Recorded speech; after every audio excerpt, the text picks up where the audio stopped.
तो अफगानिस्तान से सकुशल वापस लौटे लोगों से बात कर रहे हैं उत्तराखंड के मुख्यमंत्री पुष्कर सिंह धामी। सीधे आपको लेकर चलते हैं। दुनिया का कोई देश हो, हर देश में मोदी जी के कारण से भारतवासियों का, हम सब का मान सम्मान और स्वाभिमान बढ़ा है।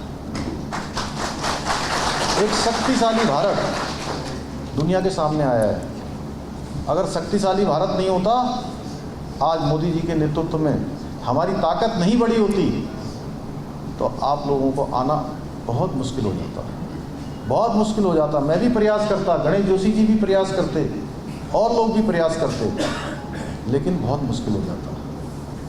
हमको इसको स्वीकार करना चाहिए कि मोदी जी के नेतृत्व में हिंदुस्तान, पूरी दुनिया के अंदर हिंदुस्तान और हिंदुस्तान वासियों की लगातार इज्जत बढ़ी है, लगातार मान सम्मान बढ़ा है।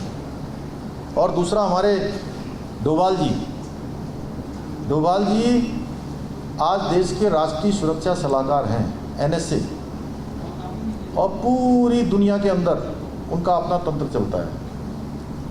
इतनी डिप्लोमेसी से, इतनी खामोशी से हर देश के संपर्क में रहते हैं। पूरी दुनिया के ऑपरेशन उनके जिम्मे हैं, लेकिन उसके बाद भी अगर उत्तराखंड की बात आती है तो सबसे पहले वो उत्तराखंड को प्राथमिकता देते हैं। देखिए, हर जगह शक्ति की ही पूजा होती है। कहते हैं वीर भोग्या वसुंधरा। और आज निश्चित रूप से हमारा देश शक्तिशाली है, हमारा देश सुरक्षित है। देश विदेश में रहने वाले लोग भी हमारे नेतृत्व के कारण से, हमारी जो लीडरशिप है उसके कारण से वो विदेशों में भी सुरक्षित है। विदेशों में भी कहीं पर कुछ होता है तो तुरंत हमारे देश का विदेश मंत्रालय हो, चाहे जो हमारा तंत्र हो, सीधे वहाँ के लोगों के संपर्क में आ जाता है। हमने कहा जब आप लोगों के ऊपर वहाँ संकट आया, परेशानी आई, तो हमने कहा कि उत्तराखंड के इतने लोग हैं, एक नाम मैं भूल गया, major general Sanjeev Khatri. Major general Sanjeev Khatri का भी मैं धन्यवाद करता हूँ, जो हमारे यहाँ के GOC हैं सब एरिया के, वो भी लगातार मेरे संपर्क में रहे। और उन्होंने जब मुझे कहा कि इतने लोग हमारे यहाँ के हैं, मेरे पास बहुत सारे लोग आए हैं, मैंने कहा आप उन सब लोगों की मुझे सूची यहाँ मुझे दे दीजिए, उनके सबके नाम दे दीजिए। मैंने वो सारे नाम वहाँ भिजवाए। दुनिया का कोई देश हो, हर देश में मोदी जी के कारण से भारतवासियों का, हम सब का मान सम्मान और स्वाभिमान बढ़ा है।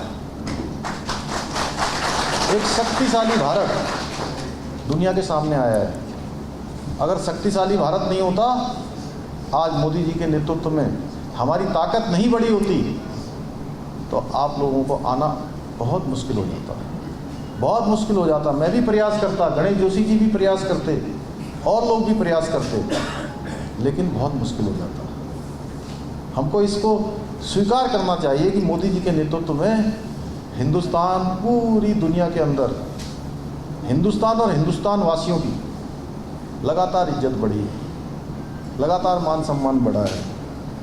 और दूसरा, हमारे डोभाल जी आज देश के राष्ट्रीय सुरक्षा सलाहकार हैं, NSA, और पूरी दुनिया के अंदर उनका अपना तंत्र चलता है।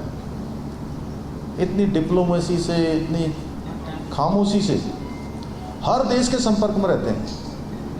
पूरी दुनिया के ऑपरेशन उनके जिम्मे हैं, लेकिन उसके बाद भी अगर उत्तराखंड की बात आती है तो सबसे पहले वो उत्तराखंड को प्राथमिकता देते हैं। देखिए, हर जगह शक्ति की ही पूजा होती है। कहते हैं वीर भोग्या वसुंधरा। और आज निश्चित रूप से हमारा देश शक्तिशाली है, हमारा देश सुरक्षित है। देश विदेश में रहने वाले लोग भी हमारे नेतृत्व के कारण से, हमारी जो लीडरशिप है उसके कारण से वो विदेशों में भी सुरक्षित है। विदेशों में भी कहीं पर कुछ होता है तो तुरंत हमारे देश का विदेश मंत्रालय हो, चाहे जो हमारा तंत्र हो, सीधे वहाँ के लोगों के संपर्क में आ जाता है। हमने कहा जब आप लोगों के ऊपर वहाँ संकट आया, परेशानी आई, तो हमने कहा कि उत्तराखंड के इतने लोग हैं, एक नाम मैं भूल गया, major general Sanjeev Khatri. Major general Sanjeev Khatri का भी मैं धन्यवाद करता हूँ, जो हमारे यहाँ के जीओसी हैं सब एरिया के, वो भी लगातार मेरे संपर्क में रहे। और उन्होंने जब मुझे कहा कि इतने लोग हमारे यहाँ के हैं, मेरे पास बहुत सारे लोग आए हैं, मैंने कहा आप उन सब लोगों की मुझे सूची यहाँ मुझे दे दीजिए, उनके सबके नाम दे दीजिए। मैंने वो सारे नाम वहाँ भिजवाए।